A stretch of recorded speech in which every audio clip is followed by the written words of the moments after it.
menurut Bapak hari akhir itu sejak kapan?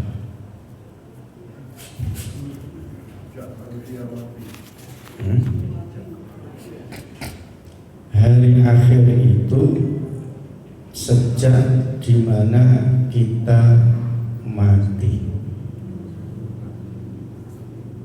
Ya. Jadi hari akhir itu dimulai sejak kita mati. Kalau sudah akhir kehidupan di dunia ini, kita akan memasuki namanya ada pertanyaan malaikat munkar nakir. Ada namanya nikmat kubur, ada namanya siksa kubur, ada namanya hari kebangkitan, ada namanya hari pembalasan, ada namanya hari pembalasan. Dari sini tentunya kita semua siap-siap, karena mati itu pasti. Mati itu pasti. Oleh karenanya mati itu menurut Bapak itu sebuah perkara yang menakutkan atau yang menyenangkan, Pak?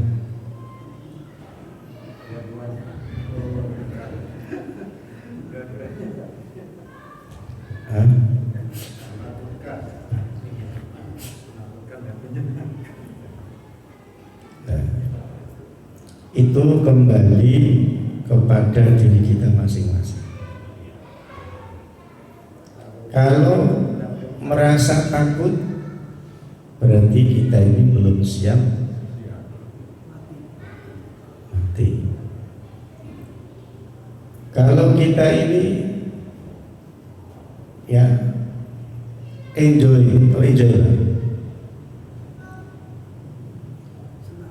ya, itu berarti kita sudah siap mati.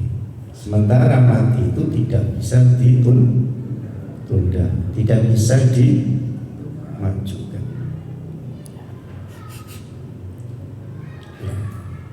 Dan mati itu jembatan di mana kita akan ketemu Allah. Jadi mati itu sebuah jembatan, ya. Kita ini akan bisa ketemu Allah. Nah, ketemu Allah itu senang apa enggak, Pak? Hah? Senang itu kalau diterima. Karena yang ketemu Allah itu tidak semua diterima. Tidak semua diterima. Maka Bapak-bapak hadirin rahimakumullah, sebelum mati dan mati ya itu sudah ada tanda-tanda di mana manusia itu baik atau tidak baik. Maka ada yang hancur, ada yang utuh. Nah, itu kembali kepada kedudukan atau makom kita saat ada di dunia. Kalau hanya makom kita ini sampai berhenti di syariat saja, ini nanti bisa hancur badan kita ini loh.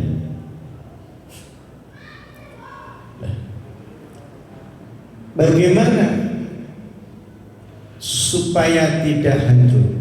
Tingkatkan sampai kepada toriko. Toriko itu saja tidak semua, ya tidak semua selamat. Jadi untuk kita ini jangan berpikir ya berhenti sampai di dalam syariat saja, harus ditingkatkan kepada yang namanya thariqah sampai kepada hakikat. Syukur-syukur mudah-mudahan sebelum kita meninggal ini sudah masuk dalam kondisi makom ma'rifat.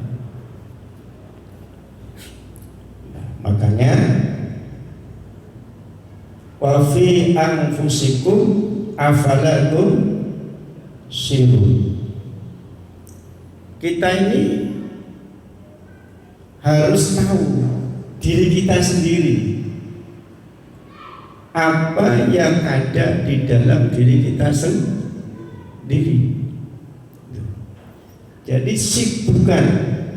sibukkan diri kita ini untuk melihat diri kita sendiri. Jangan sampai justru kita ini lupa dengan diri kita sendiri, sibuk ke orang lain.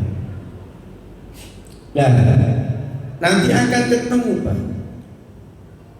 Saya ini siapa?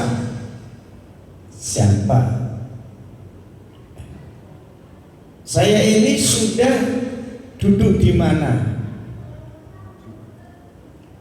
Kadang kita ini kalau Bapak ditanya, Pak, Bapak ini sudah duduk di mana? Duduk di kursi. Ini banyak orang yang tidak bisa menjawab.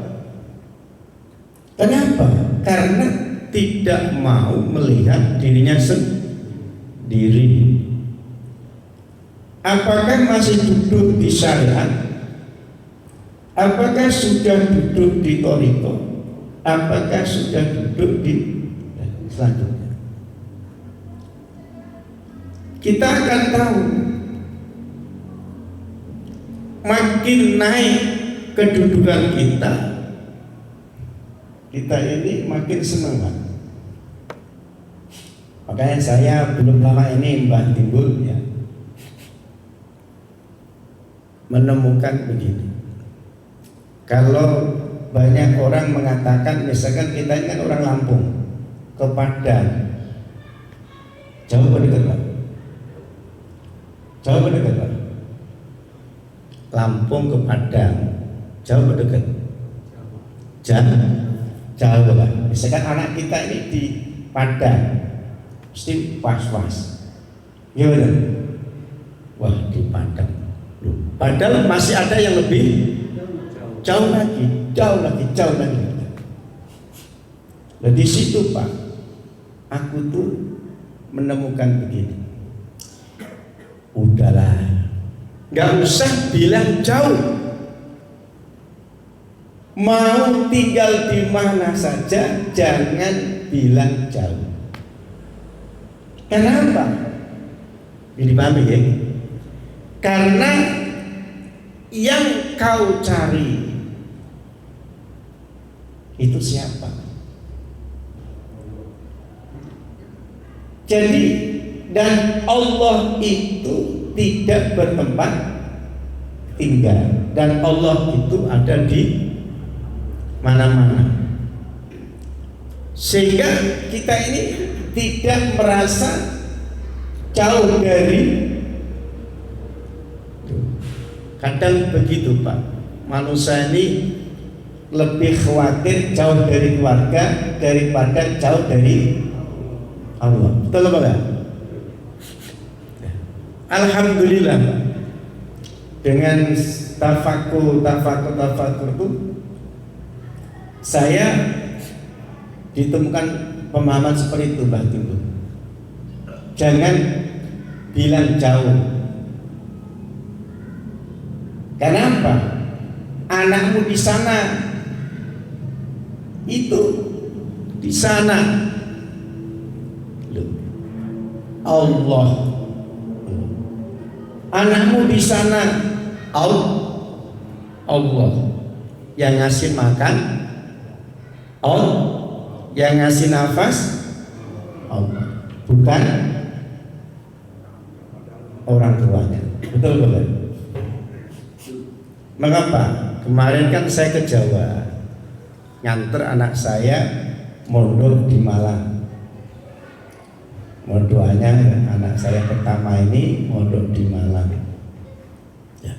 Malang sama Kediri itu dekat. Dekat apa Pak? Dekat. Tapi saya nggak mau mampir jenguk anak saya. Kenapa? Itu sudah diurus Allah. Terus saya ke Demak sama Kudus dekat gak Pak? Dekat. Saya juga nggak mampir ke anak saya. Saya berziarah ke orang tua, ziarah ke guru mursyid Thariqah Al-Qadiriyah Naqsyabandiyah. Terus saya ziarah ke Mbah Sunan Kalijogo, pulang ke Lampung. Kenapa? Jadi mohon maaf Pak ya, ini belajar tentang iman.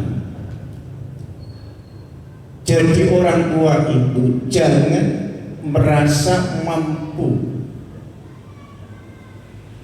ngurus anak sehingga menutup, ini dipahami ya, sehingga menutup hijab antara anak dengan Allah.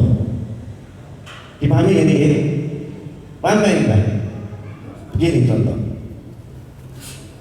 Saya punya anak. Seakan-akan saya ini mampu segalanya untuk anak. Sehingga Allah itu tidak ada di antara aku dan anak. Paham ya? Paham ya? Ini hati-hati. Ya. Inilah kadang yang membuat ruwet hidup. Tanpa disadari, justru kadang diri kita sendiri yang menjadi penghalang sebuah pertolongan atau petunjuknya Allah, baik untuk kita atau untuk anak kita. Paham ya? Maka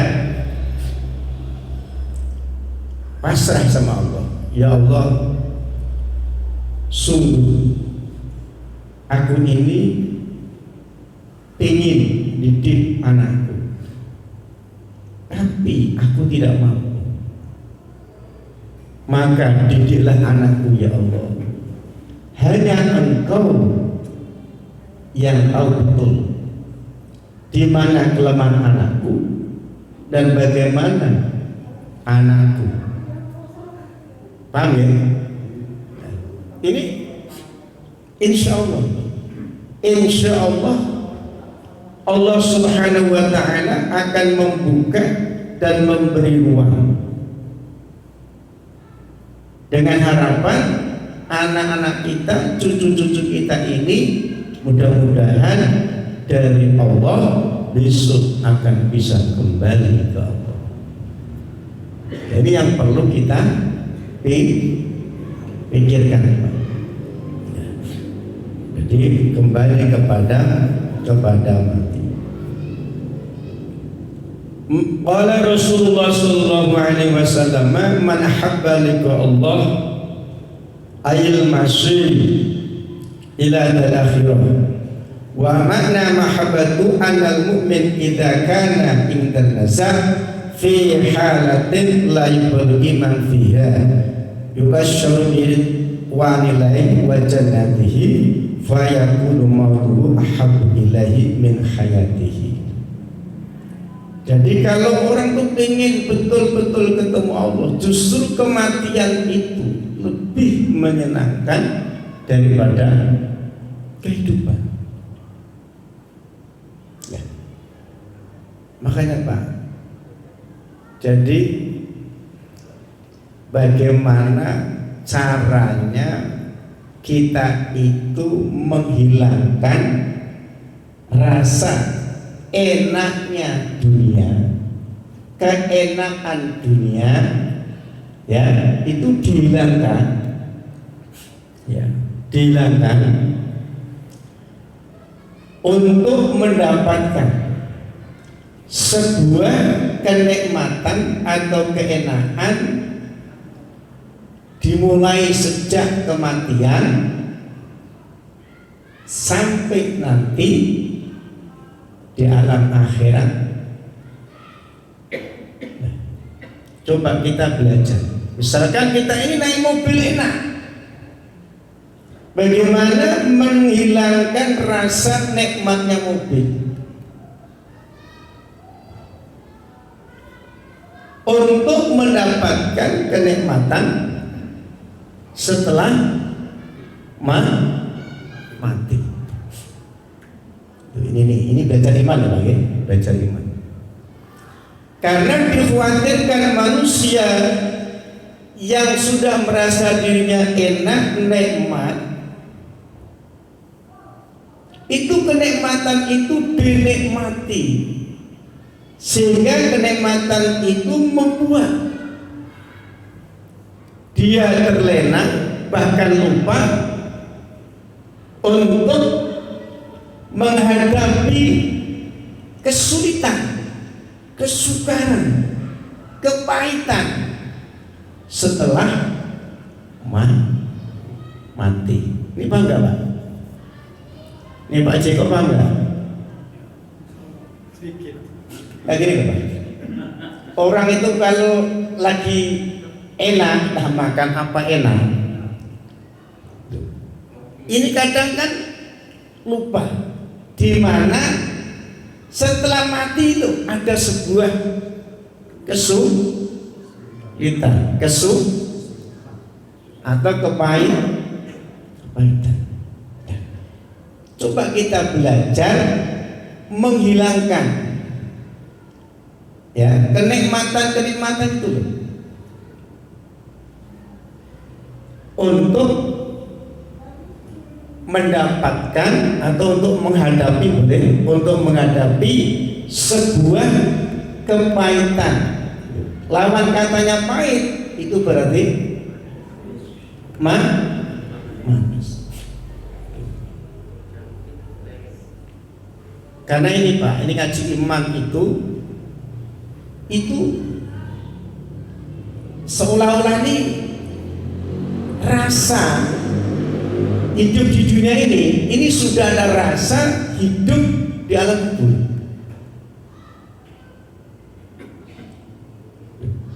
Orang iman itu hidup di dunia ini seolah-olah sudah merasakan rasa hidup di alam kubur. Makanya orang beriman itu ada kehati-hatian.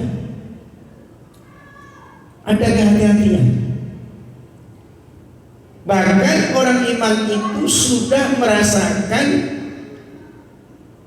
rasa di alam akhirat. Ini dipahami pelan-pelan ya Pak. Ini yang saya rasakan dalam hidup. Kita ini belajar iman.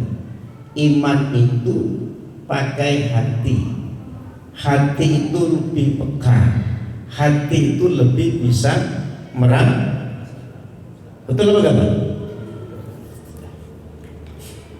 Sehingga nanti Pak, pasang surutnya dunia ini itu nggak ada masalah. Itu orang iman. Jadi pasang surutnya dunia ini tidak menjadi patokan susah senangnya kita. Ini paham nggak, Pak? Apa ini? Skandal. Ini karena belajar iman, sudah tua. Karena nanti kalau nggak dikenalin ke alam kubur, tidak dikenalin kematian, nggak dikenalin ke akhirat, nanti malah bingung. Malah kata guru saya, alam akhirat itu macam-macam. Manusia itu nanti ada yang masuk ke alam hewan. Hewan itu juga macam-macam. Ada hewan anjing, ada hewan babi, ada hewan macam-macam. Jadi seolah-olah ini Pak, betulah Pak, Bapak ini kan pabrik loh Pak, ya kan, bisa proses pabrik tebu itu loh. Yang ampas tebunya itu kemana? Keluar apa masuk? Di dunia saja sudah mampu memilah-milah, betul enggak? Pak Tibur, betul enggak? Sudah mampu memilah-milah. Apalagi besok di akhirat, hari yang namanya hari pembalasan. Ibaratnya Pak, apel ya nanti kumpul apel. Nanti maka di dalam Al-Quran ada bahasa ashtatan atau afwaja, kelompok.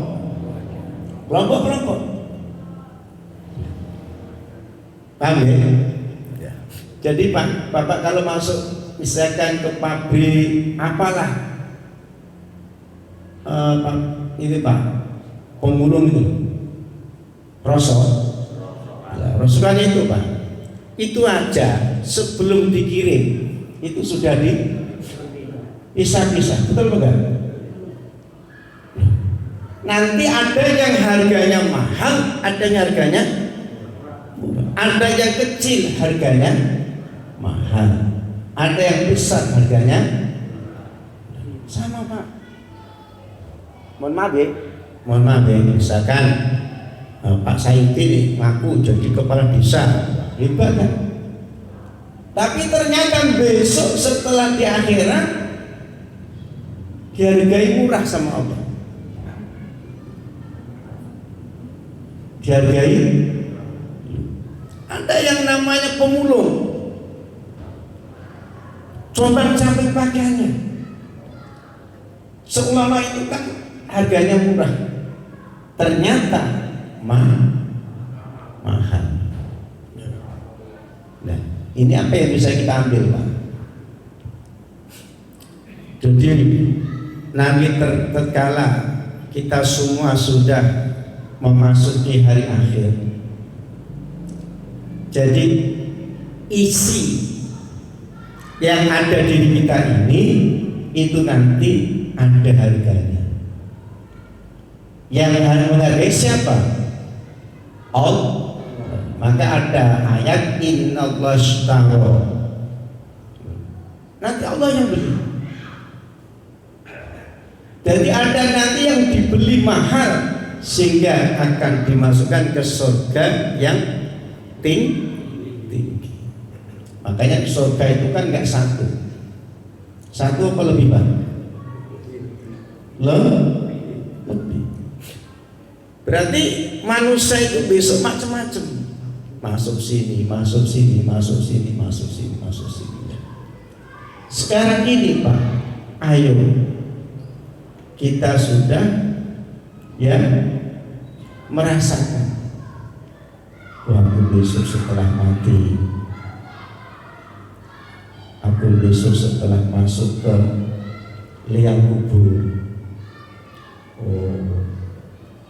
terus besok dibangkitkan. Sering kehidupan yang pasti. Atau boleh disebut apa Pak? Kata pasti. Nyata. Kehidupan nyata. Makanya guru saya dulu pernah bilang, dunia ini hanya sekedar cerita. Cerita apa? Cerita. Baju Kamari dulu masih mudanya kayak mana? Cerita ya kan? Sudah tua ini rambutnya sudah putih, jalannya sudah gampang capek, gampang cerita. Yang nyata itu mari kita mulai dari sekarang, ya. Mulai dari sekarang. Jadi kembali kepada sabda Nabi. Jadi ketemu Allah, kembali ke Allah dalam arti mati ini lebih menyenangkan daripada hidup saat ini. Kenapa Pak? Kalau hidup saat ini Pak, susahnya, senengnya itu tidak bisa menentukan. Oh aku senang sekian tahun, oh aku susah 1 jam, oh aku nanti kalau sudah kaya senang terus. Tidak.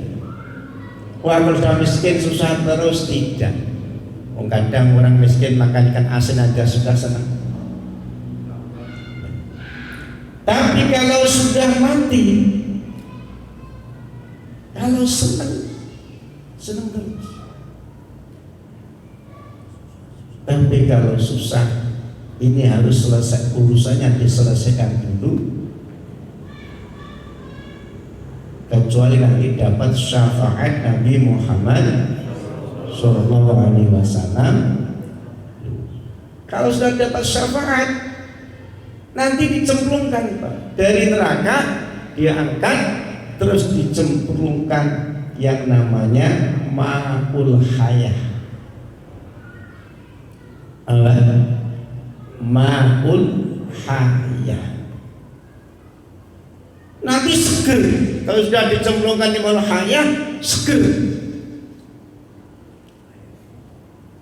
Cahayanya kelihatan keluar, aura itu keluar, sehingga pantas masuk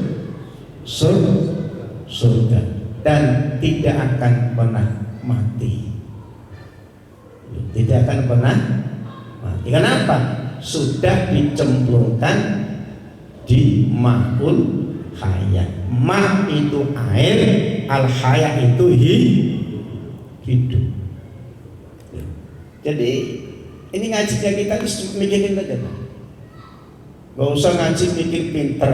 Sudah tua itu gak usah mikir pinter. Mikir iki awak kita ini husnul khotimah.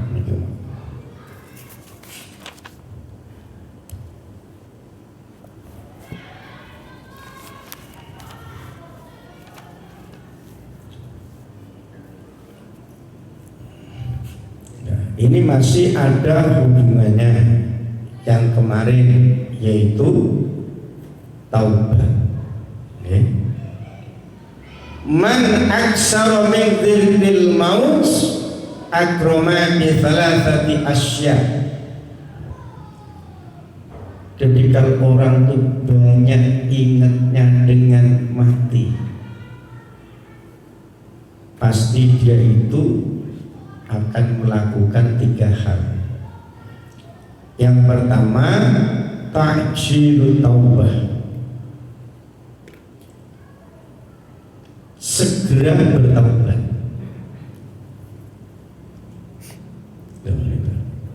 Taubat itu angel. Taubat itu angel. Kenapa? Yang taubat itu tidak hanya mulut kita beristighfar. Tapi bagaimana membalikkan diri kita yang semula berpaling dari Allah,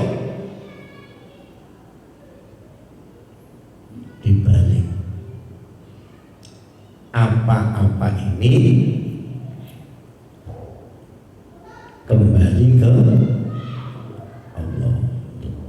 Misalkan air putih ini di sini, ini karena Allah. Saya di sini pun ini karena Allah. Karena Allah. Tanpa Allah kita tidak bisa. Dan disinilah yang harus kita pahami, ini Pak Sayuti. Ya. Diri kita ini nanti nggak jauh dari Allah, Pak. Diri kita ini nggak jauh dari Allah.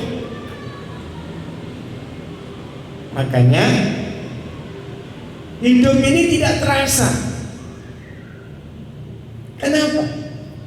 Di situ ada namanya cinta. Pak, kalau ibadah cinta ini terasa lama Pak? Hah? Terasa lama? Maksud iya?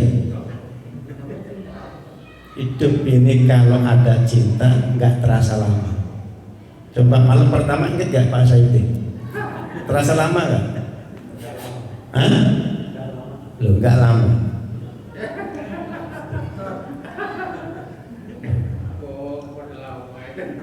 Ini Pak ya, karena begini Pak, ini mohon maaf ya Pak, ini karena Pak aku kok ngaji seperti ini, karena apa?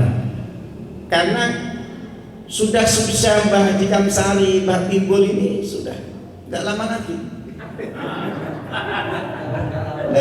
Karena kalau nggak didorong ke sana, nanti apa nanti Pak? Ada peribahasa keladi apa itu Pak? Nah, itu yang dikhawatirkan. Makanya, ayo tahjilul taubah.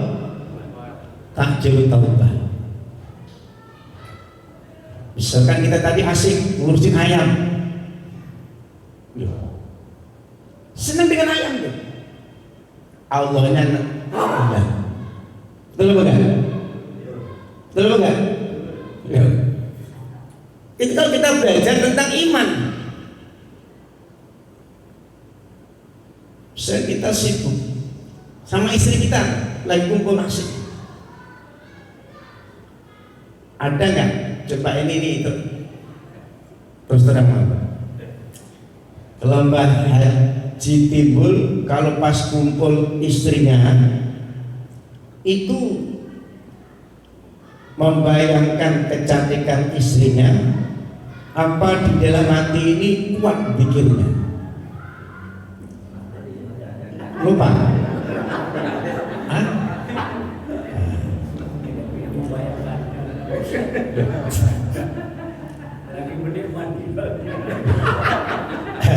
Makanya Mbak, begini, makanya Mbak Timbul, kalau nikah itu istrinya jangan cantik-cantik. Kalau nikah istrinya cantik, itu menikmati istrinya, betul bukan? Nah, sehingga lupa ke Allah. Tapi kalau istrinya jelek, sing penting ya nikmat, tapi ingat sama Allah. Sehingga apa? Jangan sampai ini Pak Dokter datang sampai istrinya sudah tua, pas kumpul ada rasa benci sama istri. Hati-hati Pak Dokter datang. Ini hati-hati ini. Ini kalau nggak diingatkan Pak, manusiawi ya. Karena nganggap istrinya sudah tua, kumpul sama istrinya itu hanya memuaskan, itu cuma ada rasa benci. Ini jangan sampai. Cinta dan sayang sama suami istri tetap, tapi harus ingat pula yang menciptakan istri. Maka doa, ya Allah jauhkan aku dan istriku dari setan. Karena kalau setan sudah masuk, lupa Allah. Ini Pak, ini mohon maaf ya. Makanya Pak, anak-anak sekarang ini banyak yang nakal. Ini karena apa? Barangkali waktu kumpul itu sama Allah itu lupa. Dan doa Allahumma jannibna syaitan itu lupa. Jadi nggak bisa disalahkan. Kalau orang tua dulu banyak temennya, walaupun hanya baca itu masih bisa. Lah kalau anak sekarang Pak, kenapa? Sudah kalah dengan kecantikannya, sehingga lupa kumpul sama istri tadi, lupa. Sehingga anak sekarang ini kalau mau bapak keliling, paling berapa persen anaknya yang nurut sama orang tua? Betul nggak? Itu jadi makanya pacar nyalain anak, barangkali waktu kita menunggu ya. Nah, itu makanya Pak, di tuanya kita ini harus kerja keras,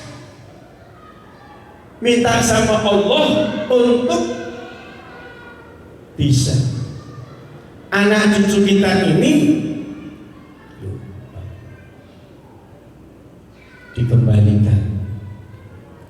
dikembalikan, jangan sampai gelarun. Tahu gelarun Pak? Gelarun ya gelarun, nggak karu-karuan. Paham ya? Jadi minimal Pak, itu Fatihah itu 40 kali yang diberikan kepada keturunan kita. Jangan sampai juga minimal Fatihah 40 kali itu dihadiahkan kepada anak cucu kita. Paham ya? Dihadiahkan. Terus ya Allah, barokah Al-Fatihah yang kami baca ini, buka hati, buka pikiran, jadikan anak cucu kami punya hati yang lemah, lembut dan seterusnya. Jadi takjil taubah. Orang itu kalau mati itu takjil taubah. Kenapa? Mati itu kembali. Mati itu kan kembali. Maka ayo cepat kembali. Kembali itu Pak, tidak hanya mengucapkan inna lillahi wa inna ilaihi raji'un. Kembali itu kondisional Pak. Kalau kita mengerjakan sesuatu, bismillah, itu kembali. Paham ya? Mau mengerjakan sesuatu yang baik, baca bismillah, itu kembali kepada Allah. Setelah melaksanakan sesuatu yang baik, alhamdulillah, itu kembali ke Allah. Subhanallah, itu kembali ke Allah. Jadi bukan dalam arti kembali itu hanya mengucapkan kalimat tarjih inna lillahi wa inna ilaihi raji'un. Makanya di situ Pak, nanti kita senang. Ini mohon maaf ya, senang. Misalkan kita mau makan, bismillahirrahmanirrahim, itu senang. Kenapa? Karena dikasih makan sama Allah. Alhamdulillah. Kenapa? Karena nasinya bisa masuk. Yang masukin siapa? Allah. Yang memberi kenyang siapa? Allah. Yang beri kekuatan siapa? Allah.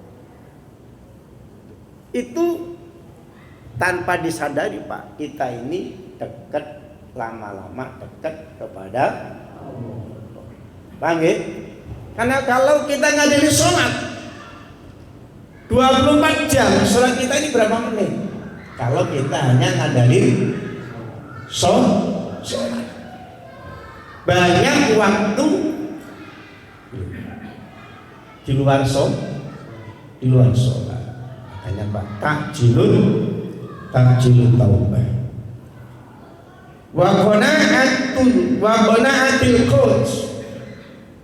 Apalagi zaman sekarang sudah diuji wa lanabluwakum bisyai'in minal khaufi wal ju'i wa naqsin minal amwal. Dikurangi hartanya. Maka saat dikurangi hartanya, bagaimana kita kembali ke Allah?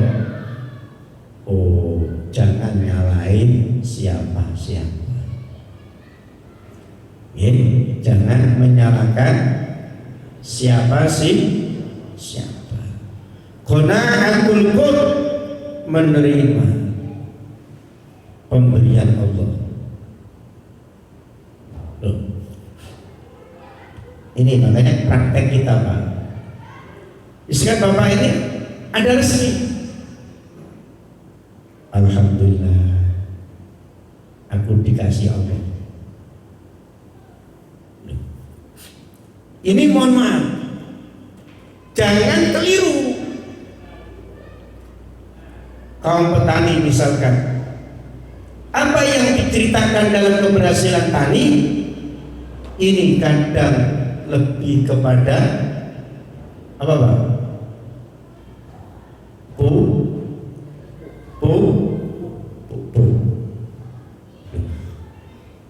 Boleh membicarakan hal itu, tapi di dalam hati Allah. Paham ya? Niki belajar iman. Ini belajar apa? Iman. Boleh Bapak bisa bicara. Wah, hasil singkongku bagus, kasih pupuk ini. Tapi hati ini gak boleh lepas dari Allah. Kalau lepas dari Allah, ini yang membuat rezeki kita gak barokah. Maka gak kurang-kurang orang banyak duit, tiba-tiba berkurang sekian tanpa disengaja. Ada gak Pak orang seperti itu?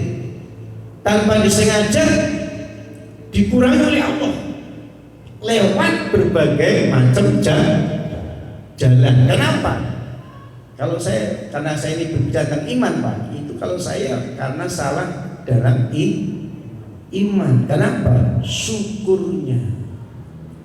Dan la in syakartum lazim dan nakum wa la in kafartum inna adabi lasyadid. Kufur itu gak terasa ketika membicarakan suatu hal yang di dalam hatinya ini tidak terkontrol, sehingga lupa dengan pemberi rezeki sesungguhnya adalah Allah Subhanahu wa Ta'ala. Pak ini hati-hati Pak. Nanti Bapak kalau nggak yakin, nanti kalau sudah meninggal dunia baru ketahuan. Kenapa? Karena iman nanti yang akan membuat diri kita ini punya kedudukan tinggi di sisi Allah. Karena dengan iman manusia akan bisa bertakwa. Inna akramakum indallahi atqakum. Itu yang terakhir, karena sudah berpak, itu adalah semangat ibadah. Kalau Bapak ini yakin itu ibadah, lakukan. Kalau bukan itu ada nilai ibadah, jangan. Dan ibadah itu bisa dengan jalan apapun. Ada ibadah mahdhah, ada ibadah ghairu mahdhah. Oke, jadi itu Pak. Jadi tolong ini ngajinya disemangatin sedikit ini ngajinya. tak pikir-pikir ngajinya tambah dong, gak serius. Ini serius nih Pak, ya ngajinya harus diseriusin. Nih belakang saya gini, Pak Haji. Ini tapi ini kok tambah kurang-kurangnya ini begini. Ini nyambung apa enggak? Apa karena memang karena ngaji iman itu tantangannya besar Pak. Ngaji tauhid itu tantangannya besar. Setan itu masuk. Ngaji kok bunuh. Nah, hati-hati itu. Ngaji kok ngono. Ku nak lesak nak hati dengan kok ngomel sendiri. Wah, itu sudah kemasukan setan. Ya, serius itu. Setan itu benci kalau orang membicarakan tentang iman. Paham ya? Makanya sampai di dalam Al-Quran ini banyak ayat yang turunnya di kota Makkah daripada di kota banyak ayat yang menerangkan tentang iman. Paham ya? Semua ulang ini ngaji kayak kue ini kan. Nah, ini kan usah Pak. Menurut saya aku udah ngaji ini nggak makan, nggak minum. Nah, kenapa? Karena kecuali ngajinya 2 jam, kayak Pak Dr. Darno ini kalau duduk minum ini kan gak enak. Jadi mikirin fisik itu dimatikan kalau ngaji itu. Kecuali ngajinya 2 jam 3 jam, baru duduk minum. Nah, nanti terganggu ini. Ya barangkali saja Pak. Yang pertama tadi semangat ya segera taubat. Yang kedua menerima ya pemberian Allah. Yang ketiga adalah semangat ibadah. Insya Allah itu salah satu ciri orang-orang yang ingat mati ya. Alhamdulillah Rabbil Alamin. Assalamualaikum